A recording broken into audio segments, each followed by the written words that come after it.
Unang Samuel, 8 hanggang 10 kabanata.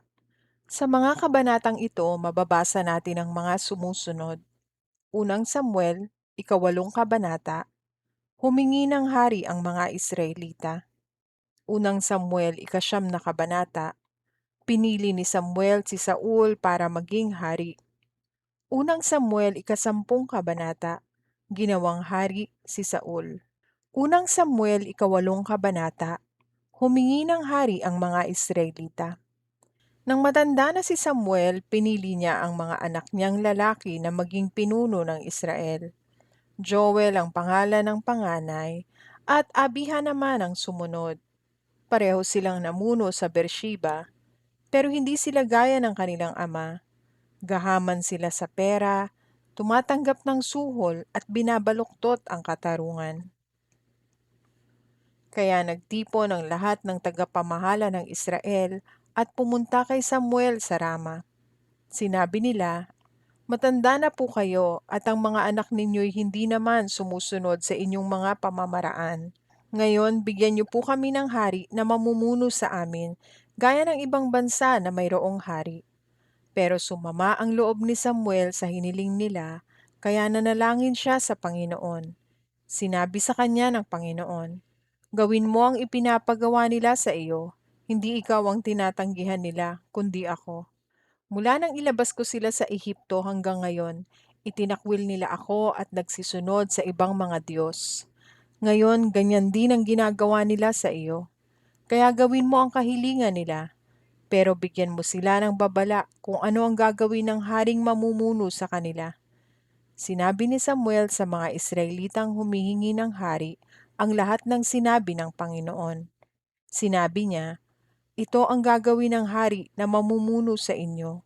Kukunin niya ang mga anak ninyong lalaki at gagawin niyang mga sundalo. Ang iba'y gagawin niyang mga mangangarwahe, mga ngabayo at ang iba'y mauuna sa kanyang karwahe. Ang iba sa kanila'y gagawin niyang opisyal na mamamahala sa 1,000 sundalo at ang iba naman sa 50 sundalo. Ang iba'y pag-aararuhin niya sa kanyang bukid at ang iba'y pag-aanihin ng mga pananim niya.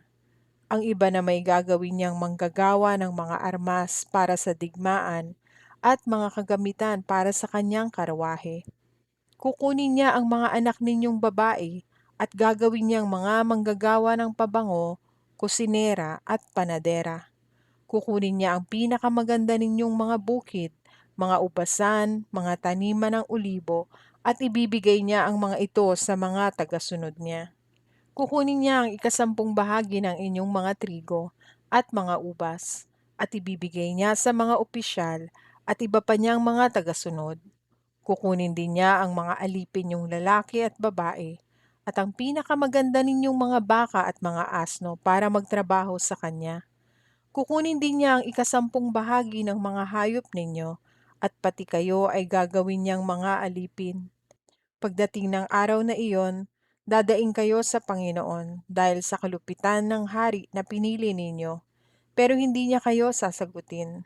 Pero hindi nakinig kay Samuel ang mga tao. Sinabi nila, "Hindi maaari. Gusto namin na may haring mamamahala sa amin at magiging tulad kami ng ibang mga bansa na may haring namamahala at nangunguna sa amin sa digmaan."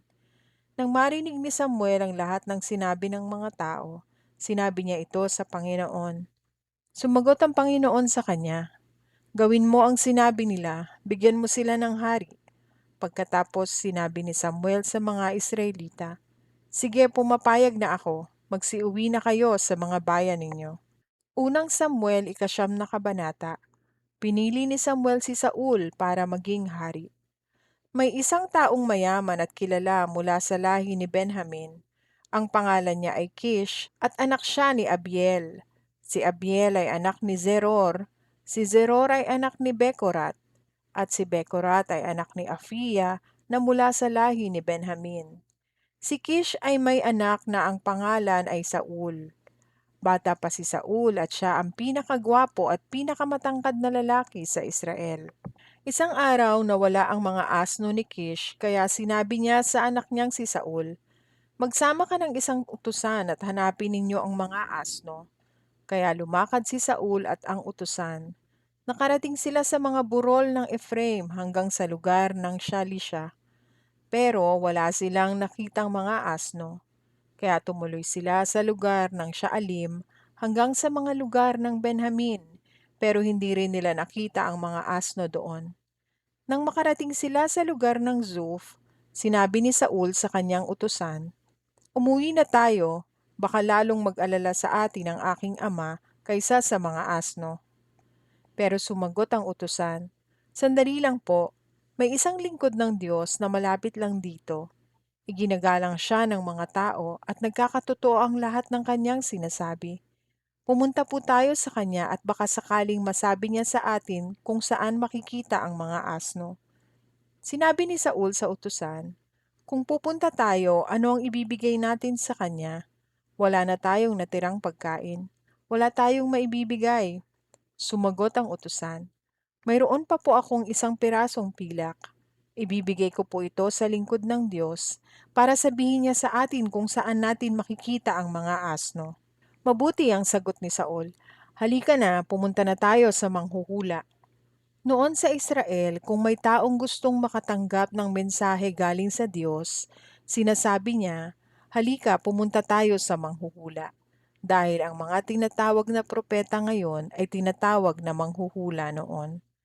Pumunta si Saul at ang utusan sa bayan kung saan naroon ang propeta ng Diyos. Habang tinatahak nila ang daang paakyat sa burol ng bayan, nakasalubong nila ang mga dalagang palabas para umikib. Nagtanong sila sa mga dalaga, "Nandito ba ngayon ang manghuhula?" Sumagot sila, "Oo, nandyan siya. Nauna lang ng kaunti sa inyo. Kararating lang niya sa bayan namin para pangunahan ang mga tao sa paghahandog doon sa sambahan sa mataas na lugar. Dalian ninyo. Habulin ninyo siya bago siya umakyat sa sambahan sa mataas na lugar para roon kumain. Hindi kakain ng mga taong inimbita kung hindi pa siya dumarating, dahil kailangang basbasan muna niya ang mga handog. Kaya umakyat na kayo dahil maaabutan ninyo siya habang may araw pa." Kaya umakyat sila sa bayan, at habang papasok sila, nakita nila si Samuel na dumarating, nakasalubong nila papunta sa sambahan sa mataas na lugar. Isang araw bago dumating si Saul, sinabi na ng Panginoon kay Samuel, "Bukas sa ganito ring oras, papupuntahin ko sa iyo ang isang tao na galing sa lugar ng Benjamin. Pahiran mo ng langis ang kanyang ulo bilang tanda na siya ang pinili kong magiging pinuno ng mga mamamayan kong Israelita. Ililigtas niya ang aking mga mamamayan sa kamay ng mga Filisteo dahil nakita ko ang paghihirap nila at narinig ko ang paghingi nila ng tulong."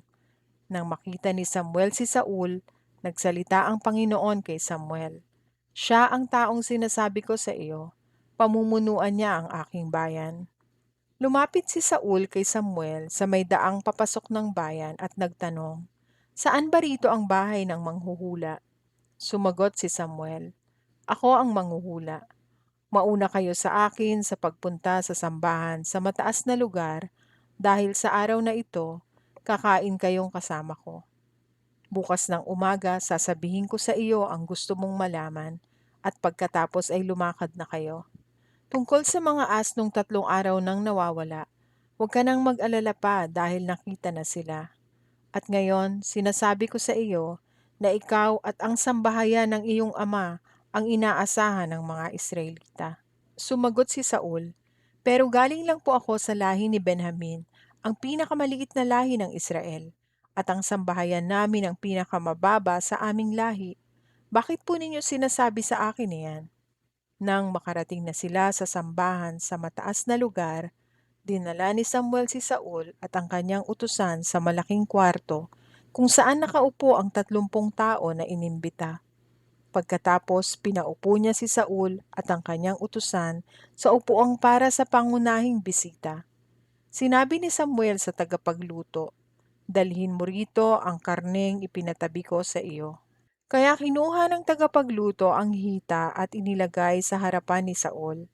Sinabi ni Samuel kay Saul, "Kainin mo. Itinabi ko talaga yan bago ko inimbitahan ang mga taong ito para sa ganitong mahalagang okasyon." Kaya kumain si Saul kasama si Samuel ng araw na iyon. Pagbalik nila sa bayan galing sa sambahan sa mataas na lugar, ipinaghanda siya ni Samuel ng matutulugan doon sa patag na bubong ng kanyang bahay. At doon natulog si Saul. Kinaumagahan, tinawag ni Samuel si Saul kung saan siya natulog. Bangon na, maghanda ka na dahil pauuwiin na kita. Nang makapaghanda na si Saul, sabay silang lumabas ng bahay ni Samuel. Nang palabas na sila ng bayan, sinabi ni Samuel kay Saul, "Paunahin mo ang utusan mo. May sasabihin lang ako sa iyo mula sa Diyos." Kaya nauna ang utusan. Unang Samuel 10 kabanata. Pagkatapos kumuha si Samuel ng lalagyan ng langis at ibinuhos ang langis sa ulo ni Saul. Hinagkan niya si Saul at sinabi, "Ang Panginoon ang pumili sa iyo na mamuno sa kanyang bayan. Pag-alis mo ngayon, may makakasalubong kang 2 tao malapit sa libingan ni Raquel sa Zelza, sa hangganan ng Benjamin. Sasabihin nila sa iyo, 'Nakita na ang mga asnong hinahanap ninyo.' At ngayon hindi na ang asno ang inaalala ng iyong ama, kundi kayo na." Patuloy niyang itinatanong, "Ano ang gagawin ko para makita ko ang aking anak?" Pagdating mo sa malaking puno ng Tabor, may makakasalubong kang 3 tao na papunta sa Bethel para sumamba sa Diyos. Ang isa sa kanila ay may dalang 3 batang kambing, ang isa ay may dalang 3 tinapay, at ang isa naman ay may dalang katas ng ubas na nakalagay sa balat na sisidlan. Babatiin ka nila at aalukin ng 2 tinapay na tatanggapin mo naman. Pagdating mo sa bundok ng Diyos sa Gibeya, kung saan may kampo ng mga Filisteo, may makakasalubong kang grupo ng mga propeta, pababa galing sa sambahan sa mataas na lugar. Tumutugtog sila ng lira, tamburin, plauta at alpa, at nagpapahayag ng mensahe ng Diyos. At sasa iyo ang Espiritu ng Panginoon at magpapahayag ka ng mensahe ng Diyos kasama nila, at mababago na ang pagkatao mo.